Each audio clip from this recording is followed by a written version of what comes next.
थे।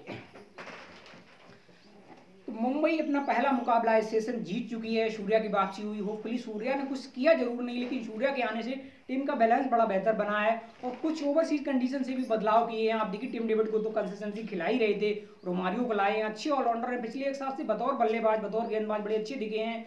और यूं ही कह सकते हैं मोहम्मद नबी, भले रोल कोई नहीं है बतौर गेंदबाज देखें आपने, उनका यूज नहीं किया है, बल्लेबाजी में उनका रोल आया नहीं, लेकिन वो भी जानते हैं कि शायद मुंबई जैसे छोटे ग्राउंड पर और जहां रन बनते हैं वहां वो भी अच्छी टीम मार सकते थे। लेकिन चल कह सकते हैं मुंबई को पहली जीत मिल गई है। और दूसरे मुकाबले की तरफ जब चलते हैं, लखनऊ क्योंकि 180 अगर बनाएंगे तो कई बार कहते हैं कि क्या 180 डिफेंसिबल हैं T20 जनरेशन के हिसाब से जहां इतनी हिटिंग होती है, लेकिन ये किया उन्होंने आरसीबी के सामने किया, ये किया है जीटी के सामने। तो दोनों शायद कह सकते हैं बेहतर टीम है, खासकर गुजरात अलग लेवल की टीम है। यहाँ कोई प्लेयर आए कैसा भी प्लेयर आए, लेकिन हाँ अच्छा करता है। उमेश यादव ने बड़ी अच्छी गेंदबाजी शुरुआत में करी, उसके बाद कह सकते हैं नूर अहमद और राशिद बड़े अच्छे गेंदबाज दिखे हैं, कैमियो बड़ा अच्छा दिखाया है।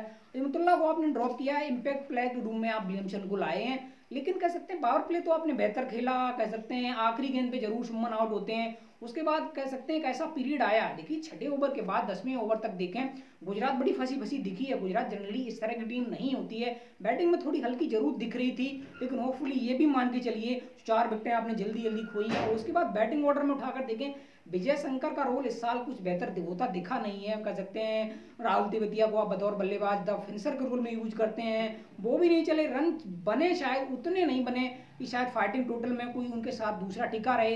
राशिद खान आए, राशिद खान गए, फिर राशिद खान के बाद देखिए बैटिंग नहीं है। आप भी जानते हैं स्पेंसर जॉनसन है, उमेश है, नूर अहमद है, ये बैटिंग कर सकते हैं पर उतनी बैटिंग नहीं कर सकते हैं जहां आप मुकाबला हार रहे हो वहां मुकाबला आपको जिता दें। लेकिन होपफुली मुंबई देखिए कैसे मुकाबला जीत जाती है। मुंबई पहले करती है बैटिंग, मुंबई बैटिंग जब डिसाइड करती है तो मुझे भी लगता है कि शायद यार क्योंकि मुंबई का ग्राउंड है, मुंबई पे दबाव है, और सबसे बड़ी चीज़ हार्दिक पे दबाव है कि बतौर कप्तान आए हैं, 3 मुकाबले आप हार चुके हैं, लेकिन आप करेंगे क्या। आपने बदलाव अच्छे किए हैं, शुरुआत आपको अच्छी मिल जाती है, पावर प्ले आपका अच्छा चला जाता है, वहीं से आप एडवांटेज ले लेते हैं। लेकिन हार्दिक की बैटिंग अभी भी कंसर्न है। हार्दिक अगर 180 190 की पेस पे अगर बैटिंग करेंगे, और देखिए मिडिल ऑर्डर में आप बैटिंग कर रहे हैं, आप ओपनर के तौर पर नहीं हैं, आप वो जो गुजरात में शायद कर रहे थे नंबर 3-4 पे आके बैटिंग कर रहे थे 120-25 वाली स्ट्राइक रेट, वो बैटिंग मुंबई के अंदर अगर आप करेंगे और तो निश्चित तौर पर मुंबई किसी दबाव में आ सकती है। देखिए 118-120 की पेस है आपकी, आप थोड़ा धीमा खेलें ये मानना पड़ेगा। उसके बाद नीचे से टिम डेविड थे, रोमारियो थे, और आखिरी ओवर कह सकते हैं मैच का टर्निंग पॉइंट था। आपने 32 रन बनाए, रोमारियो शेपर्ड आए, हर गेंद पर बाउंड्री, 3 छक्के, और 3 अगर आप देखें कह सकते हैं अच्छी, कह सकते हैं 4 छक्के और ओवरऑल कह सकते हैं 2 चौके, तो अच्छा कह सकते हैं वो ओवर निकल गया। लेकिन दिल्ली क्या करती है, दिल्ली पहले पावर प्ले ही अच्छा नहीं खेलती है। वार्नर जैसा प्लेयर, एक्सपीरियंस प्लेयर और मिचेल जैसे प्लेयर को अगर आप बाहर भेजेंगे तो निश्चित तौर पे मेरा मानना है कि बैटिंग में थोड़ी डेप्थ आपकी जो है, दिल्ली की बैटिंग वैसे भी कमजोर दिख रही, वो बैटिंग और आपकी वीकनेसेस हो जाती है। अभिषेक पटेल एक मैच में पंजाब के सामने इम्पैक्ट प्लेयर के रूप में आए, बड़े अच्छी दिखे, आखिरी ओवर में 25 रन बनाए, ऐसा लगा कि शायद दिल्ली की जो खोज है या दिल्ली जो चाहती है वो शायद मिलता दिल्ली को दिख रहा है, लेकिन वो फिलहाल शाम को मुंबई के सामने ऐसा करता नहीं दिख पाए। क्योंकि अगर रन है 30-35-40 रन आप बनाएंगे और 240 या 235 अगर चेज करने जाएंगे तो इस पेस पर बैटिंग नहीं कर सकते आप यार।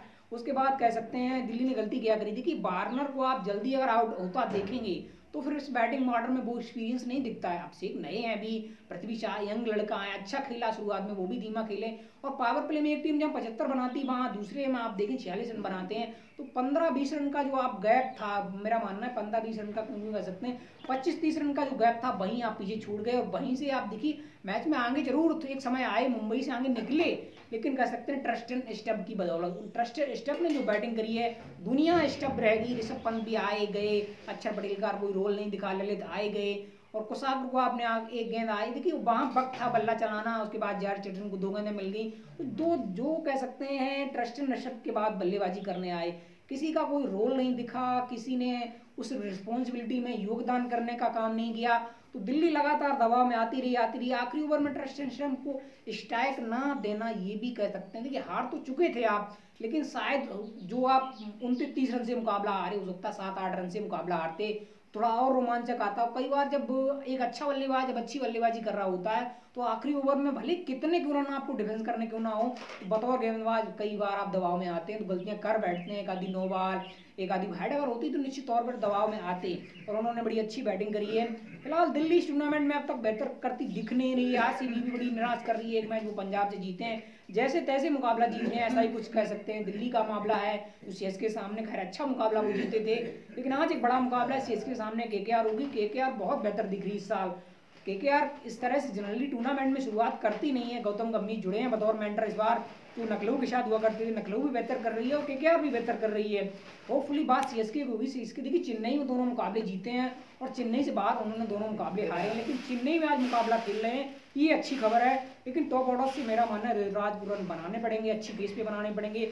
अजिंक्य रहाणे क्या इसी गति से रन बनाएंगे जिस गति से रन बना रहे हैं? मेरा मानना है कि थोड़ी स्ट्राइक रेट पे काम करना पड़ेगा। शिवम अच्छा कर रहे हैं, नीचे से ड्रेल मिचेल को आप कंसिस्टेंसी खिला रहे हैं, लेकिन मिचेल की वो स्ट्राइक रेट नहीं दिख रही। रवींद्र जडेजा भी एक कंसर्न बने हुए हैं।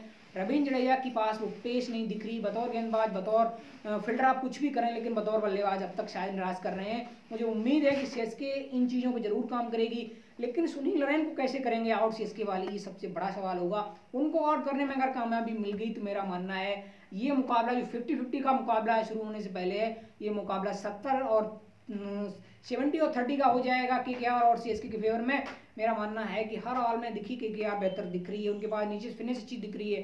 मिडिल ऑर्डर कह सकते हैं श्रेयस है, रघुवंशी पिछले मुकाबले में आए, साल्ट को थोड़ी रिस्पॉन्सिबिलिटी लेनी पड़ेगी। ओवरऑल कह सकते हैं कल फिर मिलते हैं मुकाबले के बाद।